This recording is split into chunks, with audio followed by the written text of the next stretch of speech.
ثم قال الله تبارك وتعالى في كتابه المجيد وفرقانه الحميد وقوله الحق وهو أصدق القائلين أعوذ بالله من الشيطان الرجيم بسم الله الرحمن الرحيم ولا تسبوا الذين يدعون من دون الله فيسبوا الله عدوا بغير علم صلوات اللهم صل على محمد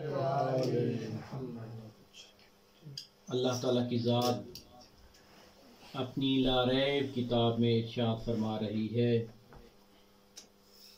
کہ تم لوگ ان لوگوں کو بھی گالی نہ نکالو کہ جو لوگ اللہ کے علاوہ کسی اور کو پکارتے ہیں. کیوں؟ فَيَسُبُّ اللَّهَ عَدْوًا بِغَيْرِ علم. اگر تم کسی کے جھوٹے خدا کو برا کہو گے، گالی نکالو گے، تو جواب میں وہ تمہارے سچے خدا کو برا کہیں گے. کس بنا پر؟ دشمنی کی بنا پر. قرآن مجید کی آیات مبارکہ جن کی تفاسیر احادیث میں ہوتی ہے، اسی آیت مبارکہ کے متعلق امیر المومنین کا ارشاد گرامی ہے، کسی کے جھوٹے خدا کو برا نہ کہو، جواب میں وہ تمہارے سچے خدا کو برا کہیں گے جس کے ذمہ دار آپ ہوں گے. میں اپنی آج کی اس مختصر سی گفتگو میں ہمارے فروعات دین میں سے ایک انتہائی اہم جو فروع ہے، جو اس کو تولا اور تبرہ کا نام دیا جاتا ہے، اس کے بارے میں اپنی چند گزارشات پیش کرنا چاہتا ہوں.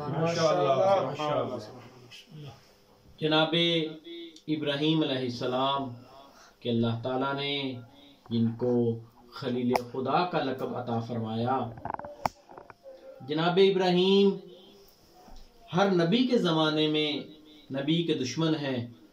جناب ابراہیم کے زمانے میں بھی آپ کے دشمن موجود، جنہوں نے یہ ارادہ کیا کہ جناب ابراہیم کو آگ میں جلایا جائے. موضوع میرا تولا و تبرہ ہے. ایک چھوٹے سے واقعے کے ساتھ آپ کی سوچ کو وہاں تک پہنچانا چاہتا ہوں. دشمن نے ارادہ کیا کہ اللہ کے نبی کو آگ میں جلایا جائے. روایات میں یہ ملتا ہے کہ جناب ابراہیم کو جلانے کے لیے کئی کلومیٹر تک آگ جلائی گئی. کئی کلومیٹر تک آگ جلائی گئی. کیا جناب ابراہیم کو جلانے کے لیے نعوذ باللہ 2-4 من لکڑیاں کافی نہ تھیں؟ کافی تھیں. مقصد کیا تھا؟ مقصد فقط جلانا نہیں تھا، بلکہ جناب ابراہیم کے اوپر دہشت طاری کرنا تھا. دشمن یہ چاہتا تھا کہ شاید اس طریقے سے جناب ابراہیم اللہ تعالیٰ کی توحید کی تبلیغ سے ہٹ جائیں.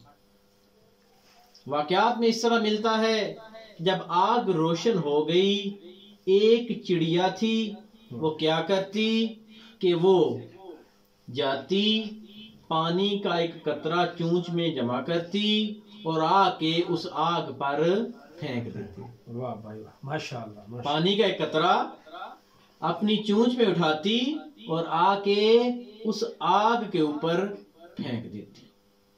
کئی دفعہ جب اس نے یہ عمل کیا کہ کئی کلومیٹر تک پھیلی ہوئی آگ، چڑیا کے چونچ میں پانی کا ایک قطرہ. کسی نے پوچھ لیا چڑیا سے، چڑیا اتنی بڑی آگ ہے، کئی کلومیٹر تک پھیلی ہوئی ہے، تیری چونچ میں پانی کا ایک قطرہ ہے، بھلا تیرے پانی کے ایک قطرے سے اس آگ کو کیا نقصان پہنچے گا؟ تیرے پانی کے قطرے سے اس آگ کو کیا نقصان پہنچے گا؟ عجب نہیں چڑیا کی آواز آئے، مجھے بھی پتا ہے کہ میری چونچ میں پانی کا ایک قطرہ اس آگ کو کوئی نقصان نہیں پہنچا سکتا، لیکن میں اپنے عمل سے بتانا چاہتی ہوں کہ میرا عمل یہ بتائے گا کہ میں ابراہیم کے ماننے والوں میں سے ہوں، دشمنوں میں سے نہیں۔ واہ واہ واہ واہ، نعرہ حیدری، محمد و آل محمد صلوات، اللہم صلی علی محمد و آل محمد۔ میں اپنے عمل سے بتانا چاہتی ہوں کہ میرا عمل اس بات کی گواہی دے گا کہ میں اللہ کے نبی کے ماننے والوں میں سے ہوں۔ سبحان کیا پتہ چلتا ہے اس بات سے؟ کیا درس ملتا ہے ہمیں؟ سب سے پہلا درس، ہمارے بچوں کو اصول دین، فروع دین یاد ہے، اور انہیں پتا ہے کہ فروع دین میں تولا اور تبرہ آتا ہے۔ تولا اور تبرہ، کوشش کی جائے کہ اپنی مجالس اعضاء میں فقط چند منٹ بچوں کے لیے، تاکہ بچوں کو بھی اس مجلس میں جب آئیں کچھ نہ کچھ حاصل کر کے جائیں۔ اصول دین 5، فروع دین 10۔ اصول دین وہ ہے جن پر ہم نے ایمان لے کے آنا ہے، فروع دین وہ ہے جن پر ہم نے عمل کرنا ہے۔ تولا اور تبرہ اصول دین میں سے نہیں ہے، بلکہ تولا اور تبرہ فروعات دین میں سے ہیں۔ فروعات دین کا مطلب ہے کہ جن کو ہم نے کر کے دکھانا ہے، یعنی جس طرح چڑیا نے اپنا عمل کر کے بتایا کہ فروعات دین میں سے تولا اور تبرہ ہے، یہ کر کے دکھانے کا نام ہے، نہ کہ فقط زبان کا نام ہے۔ تولا کا کیا مطلب؟ محمد و آل محمد اور ان کے ماننے والوں سے محبت کرنا۔ تبرہ کا کیا مطلب؟ محمد و آل محمد کے دشمن اور جو دشمن کے دوست ہیں ان سے بیزاری کا اظہار کرنا۔ یہ جو آیت مبارکہ آپ کی خدمت میں تلاوت کرنے کا شرف حاصل کیا ہے، یہ آیت مبارکہ بھی تبرہ کو بیان کر رہی ہے، لیکن تبرہ میں ایک اہم نقطے کی طرف توجہ دلا رہی ہے۔ کون سا نقطہ ہے وہ؟ آیت مبارکہ میں یہ ارشاد ہو رہا ہے کہ جو لوگ اللہ کے علاوہ کسی اور کو پکارتے ہیں، اللہ کے علاوہ کسی اور کی عبادت کرتے ہیں، ان کو بھی گالی نہ نکالو۔ ہمارے معاشرے میں جو عموماً تولا اور تبرہ سمجھا جاتا ہے کہ جس تولا اور تبرہ کو مومنین جب انجام دیتے ہیں اور جو اس کے نقصانات ہمیں ہوتے ہیں، یہ آیت اس کی طرف توجہ دلا رہی ہے کہ جو لوگ اللہ کے علاوہ کسی اور کو پکارتے ہیں ان کو بھی گالی نہ نکالو۔ کیوں؟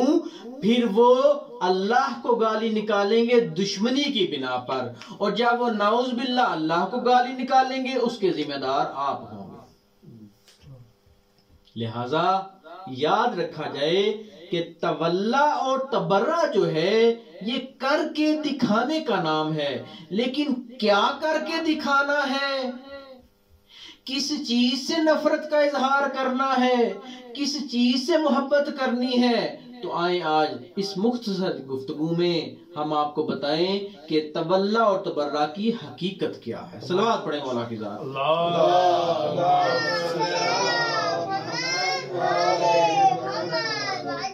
اگر ہم زیارت عاشوراء کا مطالعہ کریں، ترجمہ پڑھیں، تو ہم دیکھتے ہیں کہ تولا اور تبرہ معصومین نے کر کے ہمیں بتایا ہے۔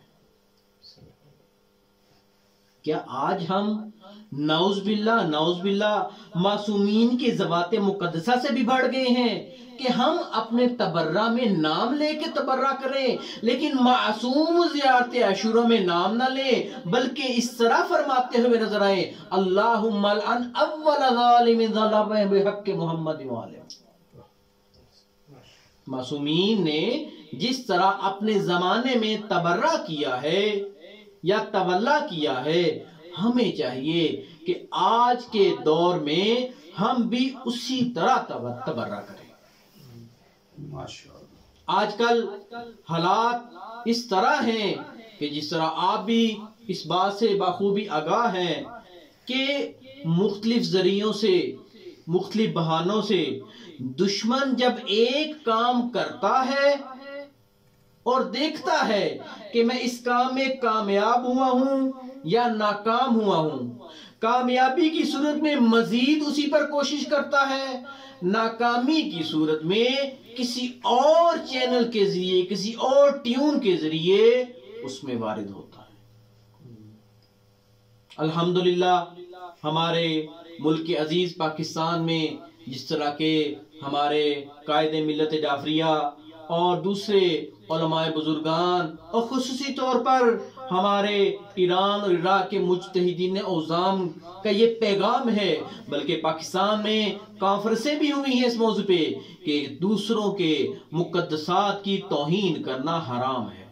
بے شک۔ لیکن جب دشمن نے دیکھا کہ شیعہ سنی ملک عزیز پاکستان میں مل کے زندگی گزار رہے ہیں، شیعہ جو ہیں وہ 12 ربیع الاول کے جلوس میں شرکت کر رہے ہیں، اہل سنت 17 ربیع الاول کے جلوس میں شرکت کر رہے ہیں، دشمن کو یہ چیز پسند نہ آئی۔ دشمن نے کیا کیا؟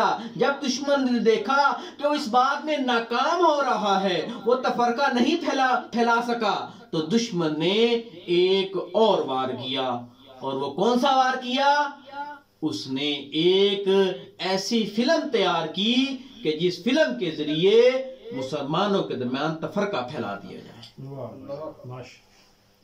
ماشاءاللہ آج کل سب لوگ میڈیا سے وابستہ ہیں کہ ایک فلم جو کہ برطانیہ سے نشر کی جا رہی ہے جس کا نام دا لیڈی آف ہیون ہے، اگرچہ ترجمہ کیا ہے دا لیڈی آف ہیون، خاتون جنت، یعنی نام بہت پیارا ہے اگرچہ، لیکن اس نام کے ذریعے مسلمانوں کے درمیان تفرقہ ڈالنے کی کوشش کی گئی۔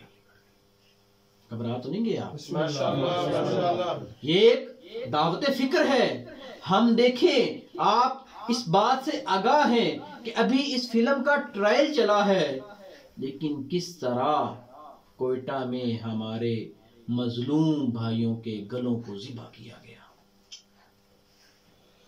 فلم وہاں سے چلی، وہاں کچھ نہیں ہوگا اس فلم کے بارے میں، اگر کچھ نقصان ہوگا تو وہ ہمارے پاکستان میں ہوگا، اگر تفرقہ بازی ہوگی تو ہمارے پاکستان میں ہوگی۔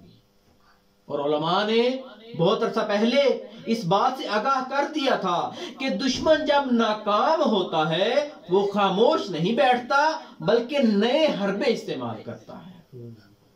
لہذا خصوصاً ہمارے مسلمانوں کو اس بارے میں غور و فکر کرنا چاہیے۔ میں ایک پیغام اپنے اہل سنت بھائیوں کو دینا چاہتا ہوں، ایک پیغام اپنے اہل شیعہ فقہ جعفریہ والوں کو دینا چاہتا ہوں۔ اہل سنت بھائیوں سے گزارش یہ ہے کہ جب بھی کوئی بندہ اس طرح کا کام کرے آپ اس بات کو فرقے تک نہ لے کے آئیں، بلکہ کسی کا برا کام اگر کوئی ہے، کسی نے اگر کوئی غلط کام تفرقے والا کام کیا ہے تو آپ دیکھیں کہ یہ کہاں سے چل رہا ہے، نہ کہ آپ فرقہ کی تکفیر شروع کر دیں۔ جس طرح کے پاکستان کے بارے میں اطلاعات ملی ہیں کہ جیسے ہی اس فلم کا ٹریلر چلا، بعض شدت پسند گروہوں نے اس کا جواب تیار کرنا شروع کیا۔ اس کا جواب کیا تھا؟ ان کا جواب یقینی طور پر مسلمانوں میں تفرقہ بازی۔ دوسری گزارش اپنے اہل شیعہ بھائیوں سے کہ کوشش کریں اپنے منبر پر جو کہ درسگاہ ہے ان پہ ایسوں کو دعوت دیں کہ جو لوگوں کو حسینیت کے نزدیک کریں، چونکہ حسینیت کا درس انسانیت کا درس ہے، نہ کہ ایسے لوگوں کو دعوت دیں کہ جو تفرقہ پھیلا کر وہیں جائیں جہاں سے وہ چل رہے ہیں۔ لہذا ضرورت ہے اس بات کی کہ ہمیں چاہیے کہ ہمارے منبر حسینی پہ آنے والے پڑھے لکھے لوگ ہوں اور ہمیشہ ان لوگوں کو ہم دعوت دیں کہ جو لوگوں کو مقصد حسین کے نزدیک کریں۔ صلوات پر محمد۔